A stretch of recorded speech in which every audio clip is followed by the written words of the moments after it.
So what I want to cover today is take you on a timeline of Kawasaki disease, MIS-C, and COVID, and then discuss the cardiac manifestations of both MIS-C and COVID. I will be sharing with you children's data and as well as relevant national experience. Go back to the beginning of the pandemic. There was this perceived notion that the number of patients with Kawasaki disease presenting to large academic centers has decreased. Because of that, we wrote a letter to the editor of JP just to remind the community that Kawasaki is not going anywhere, and that if you continue to focus on COVID, you will most likely miss patients with KD. As a matter of fact, we had a couple of patients present with giant aneurysm outside the window where IVIG would have been protective. Now, this paper came out on April 23rd, an important date because only 3 days later, we start hearing about MIS-C. And now everybody on God's earth knows about MIS-C and KD. In my opinion, this letter that we wrote to the editor is the most obsolete letter known to mankind, yet it is one of the highest cited letters that I have ever written or papers that I have ever written. Find it funny. Now, let's talk about cardiac manifestations of MIS-C. Children's National, we have been very active clinically with the MIS-C task force that Dr. Roberta DiBiase co-chairs, as well as being very active scholarly with this. These are some examples of manuscripts published from Children's National. I was really delighted to be invited to write a review article for Trends in Cardiovascular Medicine. The first paper that I want to share with you is our first cohort, 39 confirmed MIS-C cases at Children's. What we have noticed was their cardiac manifestations. We looked at whether they had systolic dysfunction, whether they had coronary artery abnormality defined by the Z-score, and significant pericardial effusion or atrioventricular valve regurgitation. This Venmo chart, thanks to Lindsay Attaway for creating, shares with you the distribution of our patients. Some patients had isolated finding, others had more than one finding. One patient hit the jackbox with all 4 elements present with them. Now, what happens to cardiac manifestations? In the majority of the patients, it actually improves. So if you look here carefully, in green, I'm displaying with you the first echocardiogram. Red is the second echocardiogram, and blue is the most recent echocardiogram. The interval between those two is 49 days. As you can see, systolic dysfunction resolved in the majority of patients, except 2. Coronary artery abnormality persisted in only 1 patient, and all patients with small effusion and significant valvular regurgitation had complete resolution during the study period.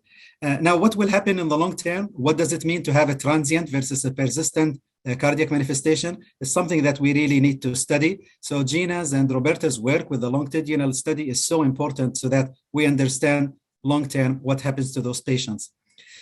I shared with you a couple of the cardiac manifestations, but there are others. Heart block and tachycardia and long QT have been described. And also, please remember that sometimes, because we are doing the EKGs during times of fever, that we sometimes can discover an underlying hereditary arrhythmia, like Brugada syndrome, for example. Other manifestations include the cardiac strain, which can be better utilized to predict which patient might deteriorate when they are admitted to the floor. And then finally, cardiac MRI, and there are many reports on that now with MIS-C. CDC keeps publishing their data. In this article, they had 1,700 patients with MIS-C. At that time, 31% of them had cardiac dysfunction. Now, the reason why I'm sharing this is that if you look at the supplementary material of this article, they divided their patients according to the time of diagnosis between first cohort or early cohort, that's the March to June of 2020, and they compared that to their second cohort, which was July 1st, 2020 until January 11, 2021. When you look carefully here, you will notice that more patients in the second cohort received immune modulation therapy, and that was associated with a reduction in cardiac complications. So I do believe that there was a learning curve in treating children with MIS-C. On the other hand, at Children's National, we had slightly different experience. So this paper that I was honored to co-author with Dr. Sharon, Dr. DiBiase is our senior author on this one. We compared our first cohort, which engaged patients between March and October 2020 to the second cohort, which was between November 2020 and April 2021. What we noticed was that the second cohort included more older patients, presented more with shortness of breath, had worse cardiac enzymes, and tended to have more ICU admission, but they did require more inotropic support and respiratory support. That being said, when we looked at their outcome, their hospital length of stay was not different. At that time, we had no patients with ECMO and no patient, thankfully, who died from MISC during their admission at Children's. And when we looked at their coronary artery abnormality and systolic function, it was not different between the two cohorts. So we conclude that our prompt and what I like to call aggressive immune modulation therapy given early on to the patients who are diagnosed with MISC was able to soften the severity of the illness presenting in the second cohort. And thus, all the patients, when you compare them, had similar coronary artery findings, systolic function, as well as the length of stay. Now, let's talk about acute COVID and cardiac manifestations of acute COVID. Why is it important to talk about that? Well, because we know that there is a love-hate relationship between the angiotensin-converting enzyme and COVID. This is a receptor that is highly expressed in the cardiomyocyte. We know that that can cause direct damage to the cell. We know that the cells of the myocardium can also be impacted when you have overwhelming immune response. And finally, when someone gets hypoxia, that can impact the myocardial cell, tissue as well. So patients with acute COVID can have multiple cardiac manifestations. They can present with reduced function. They can have pericardial effusion. Myocarditis have been also described. Sometimes, especially when you are doing it when they are having fever, you can see dilated coronary arteries, but also you can see aneurysms. And please don't forget the arrhythmia. This statement from the American Heart Association, first authored by Dr. John from Denver, is really a nice review paper on cardiac manifestations of MISC and COVID. I highly recommend reading it. It was just published last month. So at Children's, again, I want to go back to data locally. So at the beginning of the pandemic, you know, many of us, I'm sure many of you on the call today, had this what I would like to call a delusion that COVID does not affect children as much as it does for adults.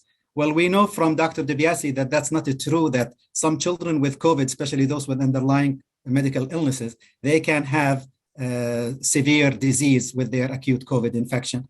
And then along with the new illness that was described in MISC, we at Children's thought it's really important for us to get ahead of the game.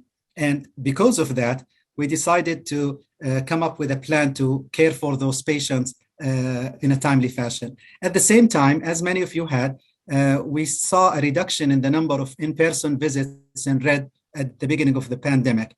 Now, what we wanted to do is offload the inpatient cardiology consult service. So we put in a standard protocol that any patients who's admitted to Children's National with acute COVID, i.e. they are admitted because of acute COVID and they have no cardiac concerns, that those patients ought to be referred to cardiology clinic for at least one-time evaluation. We intentionally made up a number of 3 to 4 weeks because we thought it will be easier for our clinics to accommodate those patients with the universal precaution as opposed to any special precautions or any special rooms that we have to see those patients in.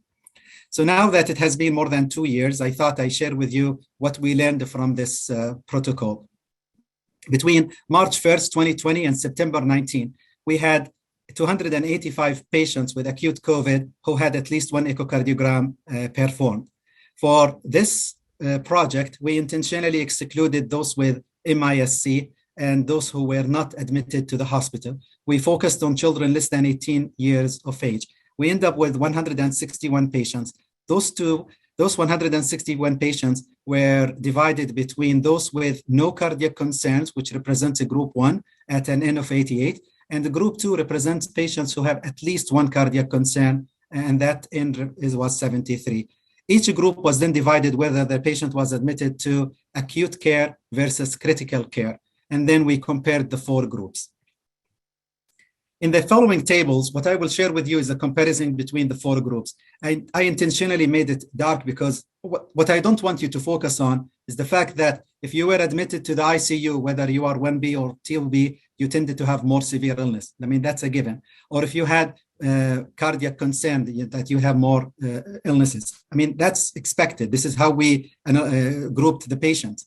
What I would like to focus on is the fact that among the patients with no cardiac concern, a traditional echocardiogram found abnormalities in 3 to 5% of them. Now, these abnormalities were either coronary artery abnormality or pericardial effusion. And I really think that this is something important. When we started looking at this data, our hypothesis was that the cardiology evaluation in this group is low yield. I would love to have a question at the end to discuss whether 3 to 5% represent low yield for a pediatric cardiology or not. And then my last part of this talk, I would like to talk about multicenter collaboration. As many of you know that there is common presentations between KD and MISC that suggest maybe an underlying common pathogenesis. I know that I'm talking to experts in immune and pathophysiology and infectious disease, so I'm just really careful walking here through this.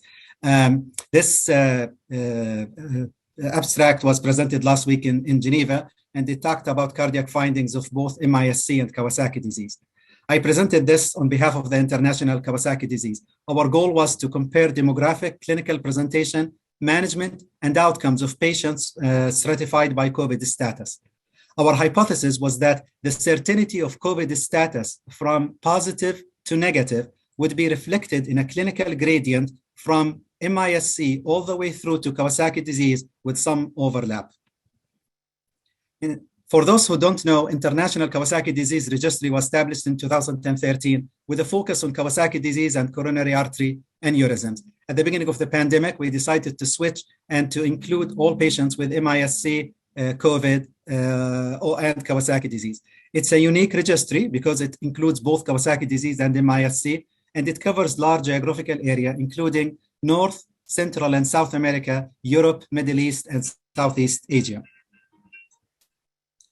The groups were, the patients were divided into four groups. Positive, if they had a confirmed household contact, or if they had positive PCR or serology. Possible are for those patients who had suggestive clinical features of MISC, but had negative PCR or serology, but not both. They were deemed to be negative if they had no exposure and they had negative PCR and negative serology. And unknown for those patients when the exposure was not documented in the EMR and the PCR and serology were not done, or i.e. not completed. As of January 31st, 2022, we had 2,563 patients from 39 sites representing 8 countries. Most commonly, they were in the positive group at 59%, possible at 3%, unknown were 26%. And please note that unknowns mainly occurred for patients at the beginning of the pandemic when A, we did not know about MISC, it wasn't yet described, and B, before serology testing and PCR was widely available. The following tables, I'll share with you the variable and then the 4 groups and the p-value. And in this table, we will be discussing demographic and presentations. As you can see, the positive and possible group were older in age, tended to present with more gastrointestinal symptoms and shock.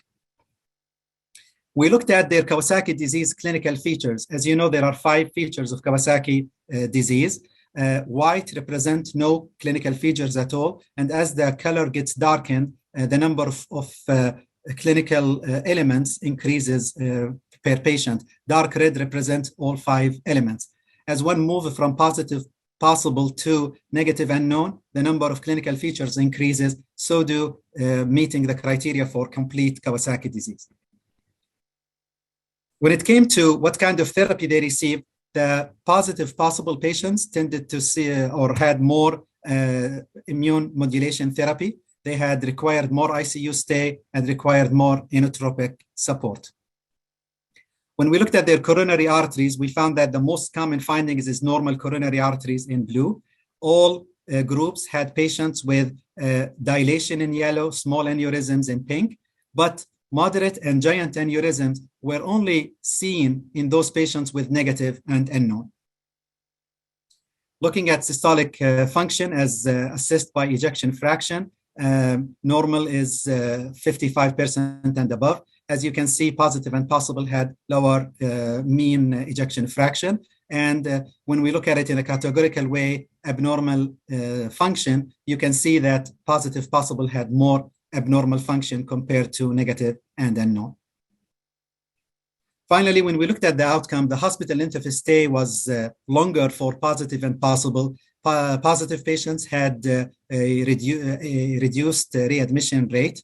And yes, the statistics showed that the death for the possible was higher, but please be aware that the N in this group is so small, we believe the confidence interval will be large. So we concluded that there is a considerable overlap regarding presentation management and outcomes between positive possible COVID, which are the presumed MISC, and negative unknown, which are the presumed Kawasaki disease. Still, positive possible patients tended to present with more severe presentation, require more ICU stay, had greater likelihood for ventricular dysfunction, but less severe coronary artery outcomes. There appears to be a clinical continuum from MISC all the way through to Kawasaki disease with a great deal of heterogeneity. The most important differentiating factor we found was the COVID status. I bring this up because as we went through the pandemic, there was suggestions that maybe the diagnostic criteria for MISC ought to eliminate the need for a COVID status. Our data suggests that keeping the COVID status can help you differentiate patients. We still recruit patients, so if you are not part of IKDR, please reach out. We would love to have you join us. We hope to get to 3,000 patients soon. We are going to apply artificial intelligence to try to predict which patients will develop MISC response to therapy, which patients will develop cardiac manifestations, as well as response and resolution of therapy. Moving forward, I totally 100% agree with Roberta and Gina that longitudinal assessment, like the one that is done with PECOS, is absolutely important, so as multicenter collaboration. Thank you so much, and I'm more than happy to take any questions. Thank you very much. That was a great set of studies. It's very impressive how quickly you and your collaborators were able to mobilize, in the early days of the pandemic. And as you say, getting the long-term follow-ups, I think, at least from some of the data you show, should be hopefully very reassuring to the majority of patients that much of the damage seen acutely may in fact resolve over time.